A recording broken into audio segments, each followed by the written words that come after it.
आज के क्लास में पढ़ने जा रहे हैं अणु सूत्र और मूलानुपाती सूत्र। क्या होता है ये अणु सूत्र और मूलानुपाती सूत्र? एकदम शुरू से एडवांस लेवल तक समझाया जा रहा है, जरा ध्यान दिया जाए।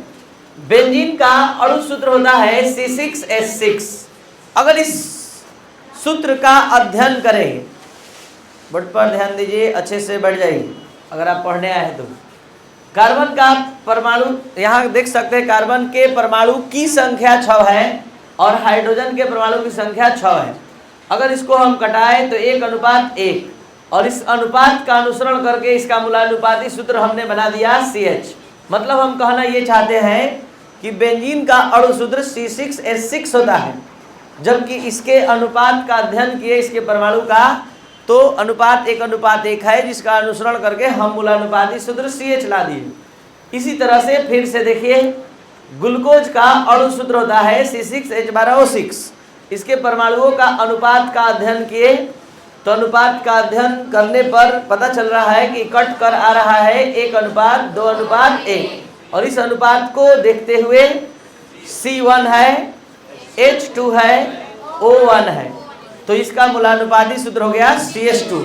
तो हम ये बताना चाहते हैं आप सभी स्टूडेंट को कि किसी यौगिक का अणु सूत्र वह रासायनिक सूत्र होता है जो उसके एक अणु में वर्तमान परमाणुओं के वास्तविक संख्या को प्रदर्शित करता है। जैसे बेंजीन का यह अणु सूत्र समझा रहा है कि हमारे एक अणु में कार्बन का 6 परमाणु है और हाइड्रोजन का 6 परमाणु है। मूलानुपाती सूत्र किसी यौगिक का वह सूत्र होता है जो उसमें वर्तमान परमाणु के अनुपात को प्रदर्शित करता है। ये बता रहा है कि हमारे एक अणु में कार्बन का 1 परमाणु हाइड्रोजन के 1 परमाणु से संयोग कर रहा है, तो बताइए 6 परमाणु कार्बन का कितने हाइड्रोजन संयोग करेगा? 6 से। फिर से समझिए इसी बात को। यहाँ पर किसी यौगिक का वह रासायनिक सूत्र जो किसी यौगिक के एक अणु में वर्तमान परमाणुओं के वास्तविक संख्या को प्रदर्शित करता है अणु सूत्र कहलाता है। और मूलानुपाती सूत्र किसी यौगिक के एक अणु में वर्तमान परमाणु के अनुपात को प्रदर्शित करता है। The formula which represents actual number of atom in one molecule of the compound is called molecular formula, और the formula which represents ratio of atom in one molecule of the compound is called empirical formula. यहाँ पर आप सभी student देख पा रहे हैं कि ग्लूकोज C6H12O6 का अणु सूत्र C6H12O6 है, जो ये प्रदर्शित करता है कि कार्बन का 6, हाइड्रोजन का 12, ऑक्सीजन का 6 परमाणु है। लेकिन इसी का मूलानुपाती सूत्र बता रहा है कि इसका मूलानुपाती सूत्र CH2O है। मतलब एक अणु में कार्बन का 1 परमाणु हाइड्रोजन के 2 परमाणु से और ऑक्सीजन के 1 परमाणु संयोग करेगा। अगर कार्बन का 6 परमाणु आ गया तो हाइड्रोजन के 12 परमाणु संयोग करेगा और ऑक्सीजन के 6 परमाणु संयोग करेगा। तो 1 परमाणु के संयोग करने का यहाँ कॉन्सेप्ट कौन समझा पा रहा है? मूलानुपाती सूत्र, कि 1 परमाणु कार्बन का आप लाएंगे तो ग्लूकोज में हाइड्रोजन के 2 परमाणु संयोग करेगा और ऑक्सीजन के 1 परमाणु से। लेकिन अगर 6 ला दीजिएगा, 6 परमाणु कार्बन का ला दीजिएगा तो हाइड्रोजन के 12 परमाणु से और ऑक्सीजन के 6 परमाणु से। अगर 2 लाइएगा तो हाइड्रोजन के 4 और ऑक्सीजन के 2 परमाणु संयोग करेगा। अगर 3 लाइएगा तो ये 6 हो जाएगा और ये 3 ऑक्सीजन का हो जाएगा। यानी अनुपात 1:2:1 का है। तो ध्यान से इसको फिर से समझा रहे हैं 2 और नए एग्जाम्पल पर। C2H4 अनुपात कट गया 1:2, और इस अनुपात से मूलानुपाती सूत्र आ गया CH2। देख सकते हैं, ये बता सकते हैं आप लोग किस चीज का अणु सूत्र है? मूलानुपात। इसके अणु सूत्र के कौन से यौगिक का है? एसिटिलीन का। और इसका मूलानुपाती सूत्र आप लोग बता सकते हैं, क्या हो जाएगा? CH। तो यहाँ पर आप एसिटिलीन का अणु सूत्र और मूलानुपाती सूत्र देखें। यहाँ पर आप इथिलीन का देखें तो किसी यौगिक का अणु सूत्र वह सूत्र होता है जो किसी यौगिक के अणु में वर्तमान परमाणु के वास्तविक संख्या को प्रदर्शित करता है, और मूलानुपाती सूत्र वह सूत्र होता है जो परमाणु के अनुपात को प्रदर्शित करता है। अब इससे आगे यहाँ पर अणु सूत्र की सहायता से आपको बता दें कि अणु सूत्र की सहायता से अणु भार की गणना की जाती है, और मूलानुपाती सूत्र की सहायता से मूलानुपाती भार। तो यहाँ पर पहले आप इस अनुपात का अध्ययन करिए। तो मूलानुपाती सूत्र तैयार हुआ। तो ये इसका अणु सूत्र है, कार्बन का परमाणु द्रव्यमान 12 और हाइड्रोजन का 1। तो हम इस अणु सूत्र की सहायता से जो भार का गणना करेंगे वो अणु भार कहलाएगा, और मूलानुपाती सूत्र की सहायता से जो भार गणना करेंगे वो मूलानुपाती भार। क्या कहना चाहते हैं देखिए, सीखिए। कार्बन 12, क्या लिख दिए, परमाणु द्रव्यमान 1 कार्बन का 4 से गुणा हुआ और 1 × 10 कितना हुआ, 12 × 4 48 प्लस 10 58। 58 को हम अणु भार कहेंगे। क्यों कहेंगे, क्योंकि ये अणु सूत्र से निकाला गया है, जबकि मूलानुपाती सूत्र से 12 × 2 और 1 × 5। कहाँ से 12 × 2 रहा है, यहाँ देखिए, कार्बन का 12 होता है, हाइड्रोजन का 1, ये दिया रहेगा। तो कितना आया, 12 दूनी 24 और 5 29। तो ये 29 क्या है, मूलानुपाती भार है। 58 क्या है, अणु भार है। बोर्ड पर ध्यान दीजिए। तो ये अणु भार अणु सूत्र से निकला, मूलानुपाती भार मूलानुपाती सूत्र से निकला।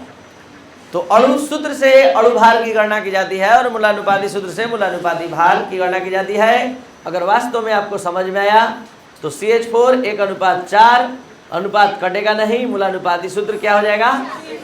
अब इसका हम अणु भार निकालेंगे तो 12 + 1 × 4 कितना आया, और यहाँ भी निकालेंगे तो 12 + 1 × 4 16। तो हम इस एग्जाम्पल के मदद से इस बात को समझाना चाहते हैं कि जब जब किसी यौगिक का अणु सूत्र मूलानुपाती सूत्र के बराबर होता है तो अणु भार भी मूलानुपाती भार के क्या होता है। हर एक लाइन, हर एक शब्द जो हमने क्लास नोट्स में लिखवाया उसको एग्जाम्पल के माध्यम से समझाने का हम प्रयास कर रहे हैं। ये क्लास एग्जाम्पल के माध्यम से हर एक कॉन्सेप्ट को समझाने का क्षमता रखता है। ये बात आप 4-5 दिन के क्लास में ही समझ जाएंगे, क्योंकि हर चीज़ आप शब्द में लिखे हैं और उसको एग्जाम्पल में ट्रांसलेट करके समझाया जा रहा है। एग्जाम्पल में दिखा कर बताया जा रहा है, जिससे आप आसानी से सहज ढंग से समझ सकते हैं। आगे बढ़ते हैं। यहाँ पर ग्लूकोज का अणु सूत्र C6H12O6 है और इसका मूलानुपाती सूत्र क्या होगा, कट गया 1:2:1 और इसका मूलानुपाती सूत्र हो गया CH2। जरा ध्यान दिया जाए, यहाँ हम इसका अणु भार निकाल रहे हैं। C का 12, H का 1। कुछ लोग कंफ्यूज हैं, कार्बन का परमाणु संख्या 6 होता है और हम परमाणु भार परमाणु द्रव्यमान का बात कर रहे हैं। ये O का 16, ध्यान दीजिए, 12 × 6 1 × 12 16 × 6, ये पूरा कितना आ रहा है 180। ये अणु भार है। और यहाँ पर 12 + 1 × 2 + 16 टोटल आ रहा है 30। तो ये अणु भार है और ये मूलानुपाती भार है। कैसे जाने, क्योंकि मूलानुपाती सूत्र के मदद से निकला है और ये अणु सूत्र के मदद से निकला है। एक सूत्र आप लिखे अपने कॉपी में, अणु भार बराबर N × मूलानुपाती भार। तो यहाँ पर आप सभी स्टूडेंट इस सूत्र को अब अच्छे से समझ सकते हैं कि ये सूत्र क्या समझाने आया है। N का मान निकालने के लिए अणु भार हमने एग्जाम्पल लिया 180 और मूलानुपाती भार आया है 30। तो N वो कॉमन फैक्टर है, उभयनिष्ठ गुणक है, संख्या है, जिसका मान आपके सामने आ गया है। अब इस N का कमाल देखिए, ये N क्या है, क्यों निकाला जाता है। ये N वो संख्या है जिसको ले जाकर अगर मूलानुपाती सूत्र में गुणा कर दे तो अणु सूत्र में बदल जाएगा। कैसे, तो देखिए, आपने एक सूत्र लिखा है, अणु सूत्र बराबर N × मूलानुपाती सूत्र। तो यहाँ पर N का मान 6 आ गया। मूलानुपाती सूत्र यहाँ से लाइए, CH2O गुणा करिए, C6 H12 O6। तो अणु सूत्र बराबर N × मूलानुपाती सूत्र कैसे होता है, इस बात को स्पष्ट समझाने का प्रयास किया गया है। इस सूत्र से समझाया गया है कि अणु भार बराबर N × मूलानुपाती भार। इस एग्जाम्पल से ये समझाने का प्रयास किया गया है कि जब जब किसी यौगिक का अणु सूत्र मूलानुपाती सूत्र के बराबर होता है तो अणु भार भी मूलानुपाती भार के बराबर होता है। इस एग्जाम्पल से ये समझाने का प्रयास किया गया है कि अणु सूत्र के माध्यम से अणु भार निकलता है, मूलानुपाती सूत्र के माध्यम से मूलानुपाती भार। इस एग्जाम्पल से ये समझाने का प्रयास किया गया है कि किसी यौगिक एक अणु में वर्तमान परमाणु के वास्तविक संख्या को अणु सूत्र कहते हैं और अनुपात प्रदर्शित करने वाले को क्या कहते हैं, मूलानुपाती सूत्र। तो ये था आपका अणु सूत्र और मूलानुपाती सूत्र का संपूर्ण ज्ञान। और अब क्वेश्चन राउंड शुरू होता है। फटाफट हम क्वेश्चन लिखेंगे और आप लोग उसी स्पीड में जवाब देंगे। जल्दी से बताइए। C100H202 का मूलानुपाती सूत्र बोलना है। C50 C20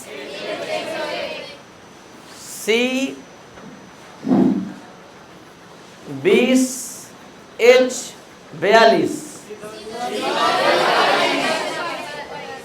P4O10 P2 CaCO3 no change SiH4 मूलानुपाती सूत्र वही होगा, ठीक है। 6 नंबर L2O3 2:3 बदलने वाला नहीं है, इसलिए इसका मूलानुपाती सूत्र L2O3। Na2CO3 अनुपात नहीं कटेगा, वही रहेगा। समझ पा रहे हैं? C6H12O6